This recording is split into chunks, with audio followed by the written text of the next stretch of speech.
What's going on, y'all? Back here to get another video. This time around, we're going to be looking at some EA NHL content. If you do not know, I play a lot of NHL, EA NHL. I played a lot of NHL 20. I plan on playing a lot of NHL 21. The game actually comes out a week from today. Today's Friday when this will be released. It actually comes out a week from today. Actually, the game is kind of out already, but it's only available to those that bought like the $110 edition or whatever that bullshit is. Never in my life am I spending more than the base $60 on an EA game, because that's just a complete waste of money. So I will wait like the rest of the normal population for the game to come out a week from now instead of paying an extra $50 to play it a week early. But over the last couple weeks or the last week or so, they've been releasing the top 10 ratings for each position.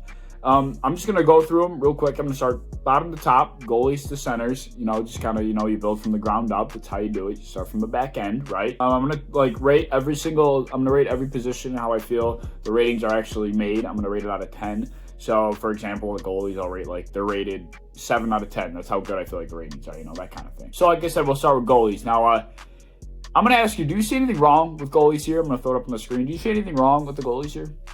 Do you? I want to know. Because, I see a lot wrong with the goalies here. Why is Braden Holtby here?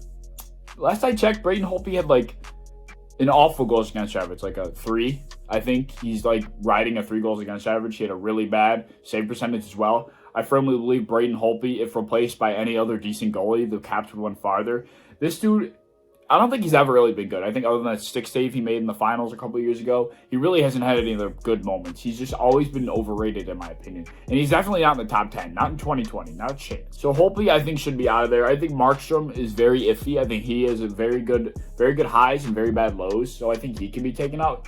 Leonard as well is somebody that I think that is only getting good ratings because he's been on teams that are so defensive-minded and so good on the defensive end that all he has to do is do his job, and he's going to do well. Granted, he did play very well for the Vegas Knights, but other than that, he did very well on the Islanders, and that was because anybody can do good on the Islanders. They win games 2-1 all the time. Varlamov is doing well on the Islanders right now, for example. So other than that, I think Vegas, really buffed Leonard's overall here. I think Carter Hart could have easily made this list. Carter Hart was one of them, and then the other goalie I thought was Darcy Kempfer, who was also in the Vezina race. I don't know why neither of these guys could have easily been considered, in my opinion. The best gripe about the goalies is that why isn't Connor Hellebuyck in the top 3? He just won the fucking Vezina that's best goalie in the league. He's not even in the top 3. Granted, there's 4 goalies at a flat 90. I'm looking at it on my screen here. There's four goalies at a flat 90. I don't know what that's about. That's just laziness to me. That's just awful laziness. Hellebuyck should be top 3.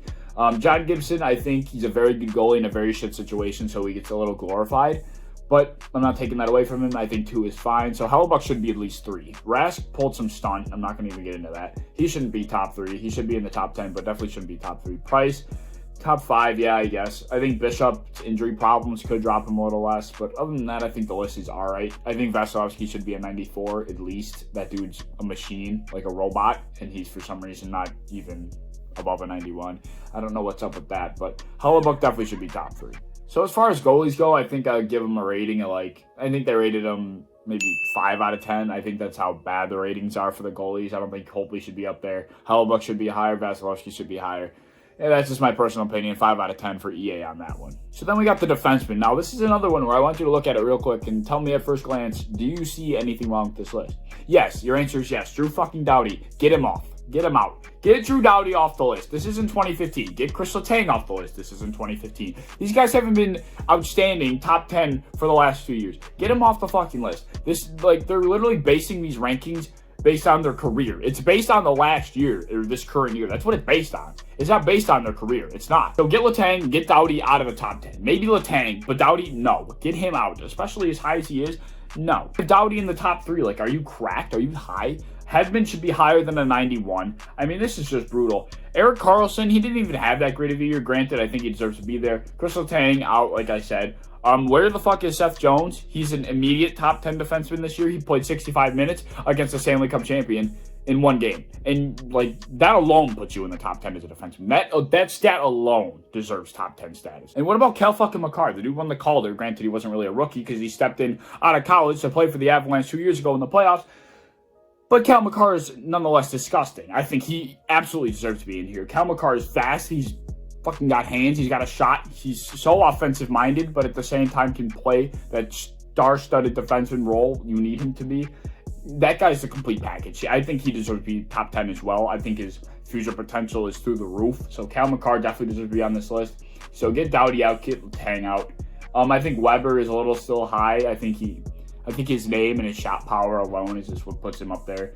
Brent Burns as well. There's a lot of guys up here with a lot of name value, and they're kind of falling off. Yeah, and what about fucking Shea Theodore? That's another guy I could argue that could be on this list. He's really established himself as like a stay-at-home, not stay-at-home. He's established himself as a very good two-way defenseman. That's what I mean to say. He's all over the ice. He's up and down the ice all the time. He's playing number one defenseman minutes on Vegas, and without him, Vegas would be significantly worse. So I think he should absolutely be in the conversation for top 10 as well. For defenseman, I think I'll give EA. I'll give him a 6. I'll be a little more generous. I think the ratings are a little better than the goalies, but they're definitely not good by any means. So the right wing is next. Throw him up again. So the right wingers, we got Kucherov starting off at number 1 at a 92. Another guy that should be higher. I don't know why these ratings are so low. Like the best winger is only 92. That doesn't make any sense. Get fucking Mitch Marner out. Marner, Matthews, 2 of the most overrated players in the league. Get them out. Marner, I want off this list. Mika Rantanen, that's a proper spot. David Pastrnak, I think that's pretty fitting. I think Laine's been a little on a kind of downhill slope as of late. Tarasenko, he didn't play much hockey this year due to injury, so I think even if he was playing, his production still would have been there, so I'm not that mad about that. Other than Marner, I really don't see an issue with this list. I think this is probably the best one out of all of them, in my personal opinion. So I think I'll give the wingers an 8. I think the wingers are ranked pretty decently, I'd say. Just like I said, get Kucherov's ranking a little higher, get Marner out of the fucking list. And then we got left wingers, leading it off with Ovechkin, the cover boy. 93, I think is worthy. Brad Marchand should not be number 2. I think Panarin should be number 2. Taylor Hall, I think, deserves a 90 overall by far. I think he's outstanding. Landeskog should be above Tkachuk and Gaudreau. Jake Guentzel, I think he's okay. He's not awful. I think Jonathan Marchessault is a guy that definitely could have made this list over guys like Jake Guentzel, for example. Huberdeau, I'm glad he got the props he deserves. He's another guy that I feel like is definitely under the radar. But I think Taylor Hall should be at 90. Panarin should be at 92. Ovechkin's fitting. And like I said, Marchessault being on this list, I think would be the only thing I would switch out.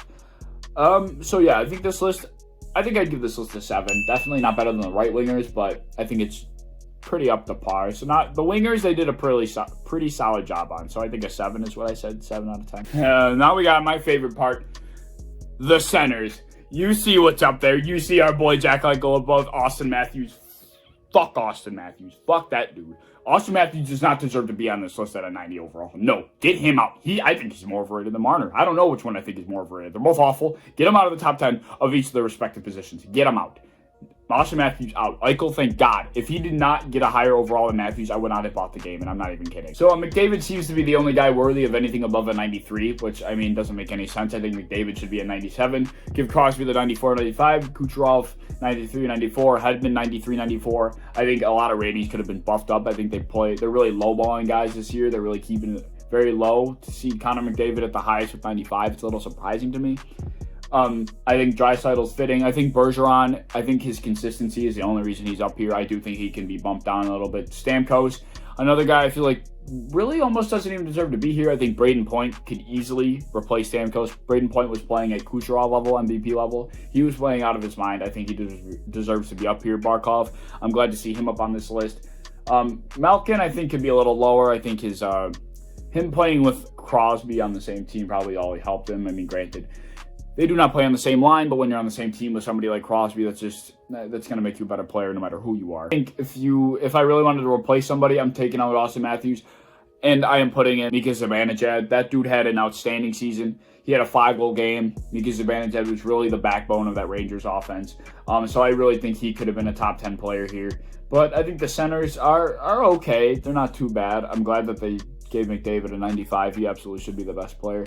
But it really just doesn't make any sense to me why the ratings are so low. Like I said, I feel like they could have given a lot of guys higher overalls. But that's just me. But that looks to be the end of it. I think I'll give the centers a 7 as well. I'm not going to do the averages or whatever. I think the overall ratings, altogether as a collective, I think the ratings should fall. And I think I think a 6 is fair. Not great, not awful. I think 5 would be a little unfair because they did do a decent job with some guys. Eichel above Matthews is a very big tipping point for myself. So I think a 6 out of 10 is fair for EA. They do a lot of shit things, and this could fall under that, but this could also fall under a decent thing. But that's just my opinion. Let me know what you guys think down below. I'm going to come out with more videos based around the NHL as the game comes out, as I start to play it. I'll have more gameplay. And let me know what you guys think. Like and subscribe, do all that fun stuff, and I'll see y'all later. Peace.